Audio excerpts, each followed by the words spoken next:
আমার ঠিক পিছনে যে মাঠটা দেখতে পাচ্ছেন চট্টগ্রামের বীরশ্রেষ্ঠ মতিউর রহমান ক্রিকেট স্টেডিয়াম, ঠিক এই মাঠে আগামীকাল সকাল 11টায় ওয়ানডে সিরিজ নির্ধারণী ম্যাচে মুখোমুখি হবে বাংলাদেশ এবং নিউজিল্যান্ড।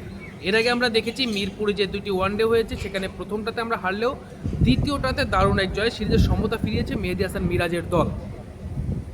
আমরা যদি উইকেটের কথা বলি, মিরপুরে যে দুটো উইকেট ছিল দুইটা উইকেটই কিছুটা অসম বাউন্স ছিল, একটু স্লো ছিল, ব্যাটসম্যানদের সময় নিয়ে খেলতে হচ্ছিল।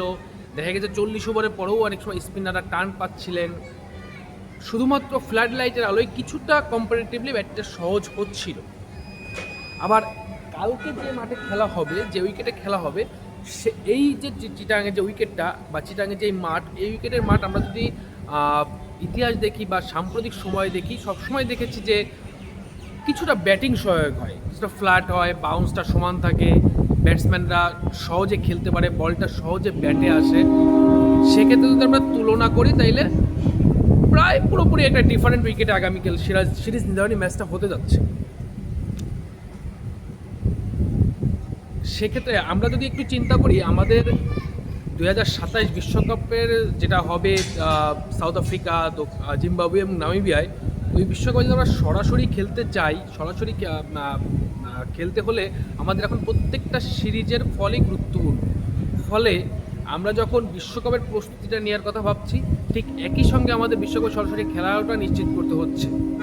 সেক্ষেত্রে পাকিস্তানের বিপক্ষে আমরা পুরোপুরি একটা স্পোর্টিং উইকেটে খেলছিলাম। ব্যাটিং বল সহজে ব্যাটারদের ব্যাটে আসছিল, ব্যাটাররা সাহায্য পেয়েছে, বলাররা সাহায্য পেয়েছে। প্রথম ম্যাচে নাহিদ রানার এক্সট্রাঅর্ডিনারি বোলিংয়ে পাকিস্তান 114 রানে গুটিয়ে গিয়েছিল, আমরা সহজে ম্যাচটা জিতেছিলাম। পরের ম্যাচে আমরা হেরেছি, বাট লাস্ট ম্যাচে আবার আমরা জিতে সিরিজটা আমাদের করেছি। সেক্ষেত্রে এইখানে যে স্পোর্টিং উইকেটটা হবে সেটা আমাদের জন্য খুব একটা চিন্তার কারণ হবে বলে আমার মনে হয় না, কারণ আমরা এর আগের সিরিজে স্পোর্টিং উইকেটে খেলেই সিরিজটা জিতেছিলাম। আমি জানি না নিউজিল্যান্ডের কথা চিন্তা করে হয়তো মিরপুরে কিছুটা সোলো উইকেট করা হয়েছিল, যদিও প্রথম ম্যাচটা আমাদের ব্যাকফায়ার করেছে। দ্বিতীয় ম্যাচটা আমরা আমাদের বাংলাদেশ ভুলগুলো শুধরে ম্যাচটা সিরিজের সমতা ফিরিয়েছে। আজকে শন টেইট এসেছিলেন প্রেস কনফারেন্সে, বাংলাদেশের পেস বোলিং কোচ। তিনি বলছিলেন তার যতদূর দেখে মনে হয়েছে উইকেটটা খুব ভালো উইকেট, এবং তিনি এটাও বলেছেন তিনি গত বছরের মে মাসে বাংলাদেশ দলের পেস বোলিং কোচ হিসেবে দায়িত্ব নিয়েছেন। এই 12 মাস বা এই 1 বছরে তার দেখা সেরা উইকেট এটা, তিনি প্রেস কনফারেন্সে ঠিক এটাই বলেছেন। অ্যাট দ্য সেম টাইম তার কিছুক্ষণ পর নিউজিল্যান্ডের পেসার উইল ওকরকে প্রেস কনফারেন্সে এসেছিলেন। তিনি বলেছিলেন তার কাছেও দেখে উইকেটটা ভালো মনে হচ্ছে, তবে তাদের খুব বেশি ধারণা নেই, এই কারণে যে এই নিউজিল্যান্ড টিমের অনেক প্লেয়ারই বাংলাদেশে ফার্স্ট টাইম খেলছে এবং বেশিরভাগই চিটাগাংয়ে খেলার অভিজ্ঞতাই নাই। আমরা প্রথম থেকে বলছিলাম যে এই দলটা চিটাগাংয়ের কিছুটা দ্বিতীয় সারির দল, কারণ অনেকেই আইপিএল খেলছেন, পিএসএল খেলছেন, সেক্ষেত্রে নিয়মিত অধিনায়কও আসেন নাই। তারপরেও প্রথম ম্যাচটা বাংলাদেশ হেরেছে, এবং বাংলাদেশ ক্রিকেটাররা বারবার বলার চেষ্টা করছেন যে ইন্টারন্যাশনাল ক্রিকেটে ফার্স্ট দল সেকেন্ড দল কিছু হয় না, যে দলটা আসবে বা আসে তারাই সেরা দল। তারপরেও যদি আমি স্ট্যাট দেখি তাইলে হয়তো এটা একটু হলেও আমাদের বাংলাদেশকে সুবিধা দেয় যে নিউজিল্যান্ডের সেকেন্ড সারির দল এসে সেখানে বাংলাদেশ পূর্ণ শক্তি দল খেলাচ্ছে। সো প্রথম ম্যাচটা কোনোভাবে হারা উচিত ছিল না, বাট হেরে গেছে। এখন আগামীকাল যে সিরিজটা সেটা বাংলাদেশকে জিততে হবে 2027 বিশ্বকাপ বিবেচনায়,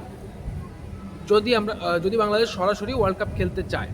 কারণ এখন থেকে প্রত্যেকটা সিরিজে বাংলাদেশের জন্য খুবই গুরুত্বপূর্ণ হবে। নিউজিল্যান্ড যেহেতু আমাদের থেকে অনেক উপরের দল, যদিও এই সিরিজ জিতলে আমাদের র্যাঙ্কিংয়ে খুব একটা উন্নতি হবে না, বাট ট্রেডিং পয়েন্ট বাড়বে, যেটা পরবর্তী সিরিজে কাজে লাগবে। কারণ আমাদের এই বছরই অস্ট্রেলিয়ার সাথে সিরিজ আসছে, ভারতের সাথে সিরিজ আসছে।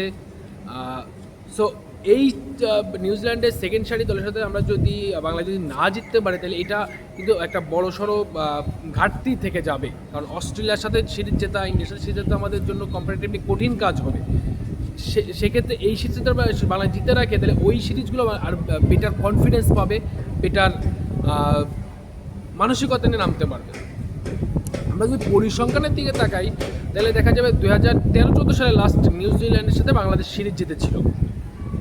এরপরে গেল এক যুগে বাংলাদেশ কখনোই নিউজিল্যান্ডকে ওয়ানডে সিরিজ হারাতে পারে নাই, বরং নিউজিল্যান্ড যতবার নিউজিল্যান্ডের মাটিতে ওয়ানডে সিরিজ হয়েছে ততবারই বাংলাদেশ হেরেছে এবং বাজেভাবে হেরেছে।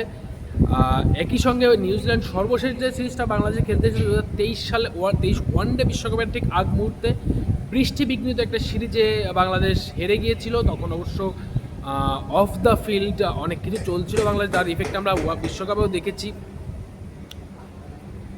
সেটা কাটিয়ে বাংলাদেশ এখন মোটামুটি একটা স্টেবল জায়গায় এসেছে। মেহেদী হাসান মিরাজের অধিনায়কত্ব পেয়েছেন 2027 সাল পর্যন্ত। তিনি প্রেস কনফারেন্সে বলেছেন যে এই লম্বা টাইম ক্যাপ্টেন্সি পাওয়ার কারণে তার পরিকল্পনা সাজাতে সুবিধা হচ্ছে। মাঠে আমরা দেখছি সহ অধিনায়ক নাজমুল হোসেন শান্ত, উইকেট কিপার লিটন কুমার দাস দুজনই খুবই ইনপুট দিচ্ছেন মাঠে, ক্যাপ্টেনের সাথে সবসময় কথা বলছেন, ফিল্ডিং সাজাচ্ছেন। তো সব মিলে আসলে আগামীকাল বাংলাদেশ সিরিজটা জিতবে কিনা এটা নির্ভর করতেছে ব্যাটারদের উপর আমি যদি বলি, কারণ বোলাররা গত কয়েক বছর ধরে ভালো পারফরমেন্স করতেছে। বেশিরভাগ সময় দেখা যায় যে বোলাররা একটা ভালো চেজেবল টার্গেটও যদি সেট করতে পারে ব্যাটসম্যানদের ব্যর্থতা, আমরা সেটা পারতেছি না। তো ফার্স্ট ওয়ানডেতে এই সিরিজেরই প্রথম ওয়ানডেতে 247 রানে নিউজিল্যান্ড আটকে রেখেছিলেন বোলাররা, এরপরেও বাংলাদেশ সেটা চেস করতে পারে না। যদিও উইকেট একটু কঠিন ছিল, তারপরেও ওই 247 রান চেস করার মতো না করার মতো তো খারাপ উইকেট ছিল না। সেক্ষেত্রে যদি আমরা ব্যাটিংয়ের দিকটা চিন্তা করি, ওপেনিংয়ে আমাদের মানে বাংলাদেশে অনেকদিন ধরে একটা জিনিস দেখা যাচ্ছে যে দুই ওপেনারের একজন যেদিন ভালো খেলে আর একজন সেদিন আর্লি আউট হয়ে যায়। প্রথম ম্যাচে তানজিদ তামিম আর্লি আউট হয়ে গিয়েছেন, সাইফ হাসান 50 করেছেন। দ্বিতীয় ম্যাচে ঠিক উল্টোটা, সাইফ হাসান আউট হয়ে গেছেন, তানজিদ তামিম 50 দুর্দান্ত একটা ইনিংস খেলেছেন, 50 একটা দুর্দান্ত ইনিংস খেলেছেন। কিন্তু নাজমুল হাসান শান্ত যে প্রথম ম্যাচে রান পাননি, দ্বিতীয় ম্যাচে রান পেয়েছেন, এটা একটা গুড সাইন। আমাদের যে সমস্যাটা, বাংলাদেশের যে সমস্যাটা গত কয়েক বছর ধরে মিডল অর্ডারে হচ্ছে ওয়ানডেতে, নাজমুল হোসেন শান্ত কয়েকদিন আগে একটা সংবাদ সম্মেলনে বলেছিলেন যে ওয়ানডেতে আমাদের যে ব্যর্থতা সেটার মূল কারণ হচ্ছে মিডল অর্ডারের থেকে বড় রান না আসা। অনেক নুরুল হাসান সোহান, জাকির আলী অনেককেই চেষ্টা করা হয়েছে রিসেন্ট টাইমে, কেউ সফল হন নাই। শ্রীলঙ্কা সিরিজে পাকিস্তান সিরিজে ফেরানো হয়েছে লিটন দাসকে, টপ অর্ডার থেকে মিডল অর্ডারে ফেরানো হয়েছিল। আফিফ হোসেনকে দলে নিয়ে আসা হয়েছিল মিডল অর্ডারের জন্য, আফিফ খুব বাজেভাবে ফেল করেছেন। ইভেন এই সিরিজের প্রথম ম্যাচেও তিনি 49টা বল খেলে একটা বাউন্ডারি মারতে পারেন নাই। ফলে আফিফ হোসেনকে নিয়ে যে চেষ্টাটা ছিল বা এর আগের নির্বাচক প্যানেল যে আফিফ হোসেনকে দলে ফিরিয়েছিলেন, তাদের সিদ্ধান্তটা আফিফ নিজেই ভুল প্রমাণ করেছেন এবং তার অ্যাপ্রোচ নিয়েও যথেষ্ট সমালোচনা আছে। লিটন কুমার দাসকে অনেকদিন ধরে বলা হচ্ছিল তিনি নতুন বলের চেয়ে পুরনো বলে বেশি সফল হবেন, তাকে মিডল অর্ডারে ট্রাই করা উচিত। সেটাই করা হচ্ছে এই দুই সিরিজে। পাকিস্তানের বিপক্ষে তিনি 40 অড ইনিংস খেলেছেন দুইটা, এক ম্যাচে ব্যাটিং করার প্রয়োজন হয় নাই। নিউজিল্যান্ডের বিপক্ষেও প্রথম ইনিংসে তিনি 46 রান করেছেন, সেকেন্ড ম্যাচে ভালো করতে পারেন নাই।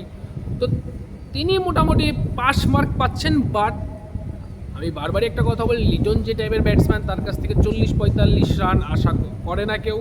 একটা বড় ইনিংস দরকার। আর যেহেতু ওয়ানডে 2027 বিশ্বকাপ দক্ষিণ আফ্রিকা, জিম্বাবুয়ে বা নামিবিয়ায় হবে, সেখানে আইসিসি স্পোর্টিং উইকেট হিসেবে 300 রানের দলীয় রান হবে নিয়মিত, এটা বলাই যায়। সেক্ষেত্রে মিডল অর্ডার থেকে একটা বড় ইনিংস আমাদের দরকার। কয়েক বছর আগেও আমরা আসলে ওপেনিং বা টপ অর্ডারে খুব একটা রান পেতাম না, মিডল অর্ডারটাই আমাদের অনেকগুলো ম্যাচ জেতাতো বা কোনো ম্যাচে লড়াই করতো দলের হয়ে। সেই মিডল অর্ডারে আমাদের এখন ঘাটতিটা হয়েছে, যেটা লিটন দাসের মতো ব্যাটসম্যানদের এগিয়ে আসতে হবে। লিটন দাসের মতো ব্যাটসম্যানের লম্বা ইনিংস খেলতে হবে। তাওহিদ হৃদয়ের কথা বলছিলাম, তাওহিদ হৃদয় অনেকদিন ধরেই অফ অ্যান্ড অন খেলতেছেন। গত ম্যাচে যদিও তিনি অপরাজিত ইনিংস খেলেছেন, বাট আমার মনে হয় ওয়ানডেতে ভালো করতে হলে নাজমুল হোসেন শান্ত, তাওহিদ হৃদয় এবং লিটন দাস তিনজন ব্যাটসম্যানকে লম্বা ইনিংস খেলতে হবে, উইকেটে থাকতে হবে, উইকেটের চরিত্র বুঝে ব্যাটিং করতে হবে, সিচুয়েশন বুঝতে হবে। সব মিলে আসলে কালকে একটা ভালো ম্যাচ হোক, বাংলাদেশ সিরিজ জিতুক।